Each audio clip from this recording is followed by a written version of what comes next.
స్వామి కథ వినేటప్పుడు మనోజవం అని ఎందుకంటున్నానంటే, ఏ స్వామి పాదములు పట్టి నమస్కరిస్తే మీ మనస్సుకి అటువంటి జవము కలుగుతుందో, అటువంటి స్వరూపము, అటువంటి సాధకుడు, అటువంటి భక్తుడు, అటువంటి పరబ్రహ్మము హనుమ. అందుకని ఆయన పాదములు పట్టుకుంటే ఏం కలుగుతుంది? మీ మనస్సుకి కూడా అటువంటి జవము కలుగుతుంది. అటువంటి జవమున్న, అటువంటి మనసున్న మనిషి ఎవడో వాడు మాత్రమే సమాజమునకు ఆస్తి. వాడు 10 మందిని తనతో పాటు తీసుకెళ్లగలుగుతాడు. 10 మందికి మంచి మాట చెప్పగలుగుతాడు. 10 మందిలో ఉత్సాహము నశించిపోయి కష్టంలో ఉన్నవాడిని బతికేటట్టు చెయ్యగలుగుతాడు. ఇంకింతకన్నా ఏం కావాలండి? చచ్చిపోయేవాడిని కూడా బతికించగలిగితే సార్థకత పొందినట్టే. మనస్సుకి ఒక బలహీనత ఉంది, దాని తప్పు ఉండదు. మనస్సుకి ఒక ఆశ్రయాన్ని, ఒక ఆధారాన్ని ఇవ్వడం అలవాటు చేశారనుకోండి, రోజు భాగవతం అలవాటు చేశారనుకోండి, మీరు రోజు భాగవతం చదవకుండా పడుకోండి. అయ్యో ఇవాళ నేను భాగవతం చదవలేదు, ఇవాళ నేను భాగవతం చదవలేదు, ఏదో తప్పు చేశాను అంటుంది. మీరు మనస్సుకి ఒక ఆశ్రయాన్ని ఇవ్వలేదనుకోండి, ఆశ్రయాన్ని ఇవ్వకపోతే ఏమవుతుందంటే అది వెతుక్కుంటుంది.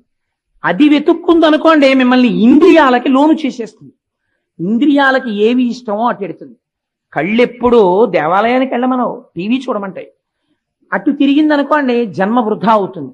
మీరు ఈశ్వరుణ్ణి అందించారనుకోండి, దానికి తీసుకొచ్చి మీరు భాగవతాన్ని, రామాయణాన్ని అందించడం మొదలు పెట్టారనుకోండి, వెంటనే ఒక పరీక్ష పెట్టారు. మనస్సుకు ఆధారం నేనని చెప్తున్నావు కదా, ఇంకోటి కూడా చెప్తే ఒప్పుకుంటావా చూస్తానన్నారు.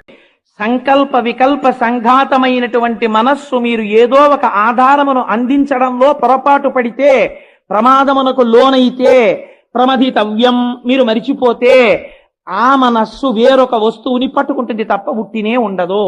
మీరు ఈశ్వరుణ్ణి అందించలేదు, అది ఊరుకోదు, టీవీ పెట్టుకుంటుంది.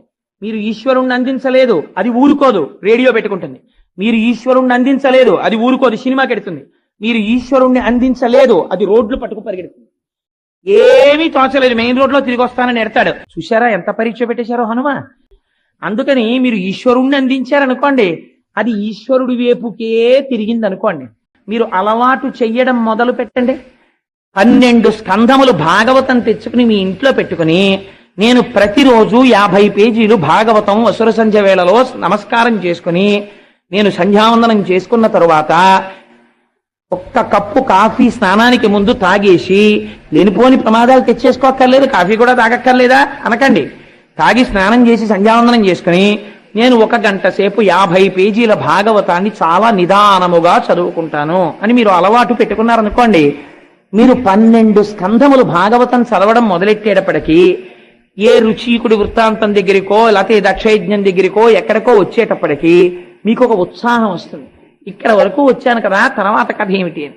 మీరు చదివింది ఉత్తినే పోదు. మీరు వెళ్ళి ఏం చేస్తారంటే, మీ ఆఫీసులో పక్కవాడితో ఖాళీ ఉన్నప్పుడు, ఈ మధ్య భాగవతం చదవడం మొదలెట్టానంటే నాకు ఒకటే అర్థం కాలేదు, దూర్వాసో మహర్షి విషయంలోనేమో అంతటి మహర్షి దూర్వాసో మహర్షి దగ్గరికి వెళ్ళేటప్పటికీ సుదర్శన చక్రం వెంటాడిందా, గజేంద్ర మోక్షంలోకి వచ్చేటప్పటికీ అగస్త్య మహర్షి వస్తే ఇంద్రజుమ్నుడు లేవలేదు కాబట్టి ఈయన శాపం పెడితే గజయోనిలోకి వెళ్ళాడా, ఈ 2 విషయాల్లో తేడా ఎందుకు వచ్చిందో నాకు అర్థం కాలేదండి అంటారు.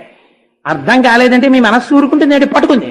ఇంకా మీరు అక్కడి నుంచి ఎవడైనా భాగవతం చెప్తున్నాడు అన్నారు అనుకోండి, ఓసారి వెళ్ళి విందాం, ఈ విషయం ఏమైనా వస్తుందేమో అని అక్కడికి వెళ్ళడం మొదలెడతారు. ఆయన చెప్పలేదనుకోండి, అయ్యా మీరు ఏమో అనుకోకండి, ఇలా 2ంటికి తేడా ఎందుకు వచ్చిందండి అంటారు. ఆయనకి సమర్థత ఉండి, ఆయనకి చెప్పగలిగిన అదృష్టం ఈశ్వరుడు ఇచ్చాడు అనుకోండి, చెప్తారు. ఆయన చెప్పలేకపోయారనుకోండి, ఆయన దోషమేం కాదు, ఆయన ప్రపంచంలో జ్ఞాని ఏం అయిపోక్కర్లేదు, తను తరించడానికి 4 మాటలు చెప్పుకుంటున్నాడు. అయ్యా నేను ఆ కోణంలో పరిశీలన చేయలేదండి అంటారు. 2 సార్లు ఒక నమస్కారం, తప్పకుండా ఈ మాట ఎప్పుడైనా వేరొకరి దగ్గర ప్రయత్నం చేస్తాను, మీరు కూడా ఈ కోణంలో పరిశీలన చెయ్యండి. భాగవతాన్ని వచనంలో చదివాను, 12 స్కంధములకు గుర్తుగా ఒక 12 మంది బ్రాహ్మణులకు సమారాధన చేసుకుంటున్నాను. సాయంకాలం వచ్చి కోటేశ్వరారు భాగవతము యొక్క శ్రవణ ఫలితము కదా పఠన ఫలితము అనో గంట మాట్లాడవయా, నీకు అరవడం అలవాటు కదా అని మీరు అన్నారు అనుకోండి, ఎంత మార్పు వచ్చేసింది చూడండి మీ జీవితంలో. ఓ 12 మందికి భోజనం పెట్టారు, మీ ఇంట్లో చిన్న ఫంక్షన్ ఏర్పాటు చేశారు, మీరు భగవత్ కథ వింటున్నారు. ఇక్కడతో వదిలేస్తుందా? భాగవతం చదివేసి అలా వదిలేయడం ఏంటి? రామాయణం కూడా చదువుదాం అంటారు. ఎవడి ఈ మాట చెప్పాడో వాడి జన్మ సార్థకత పొందినట్టే.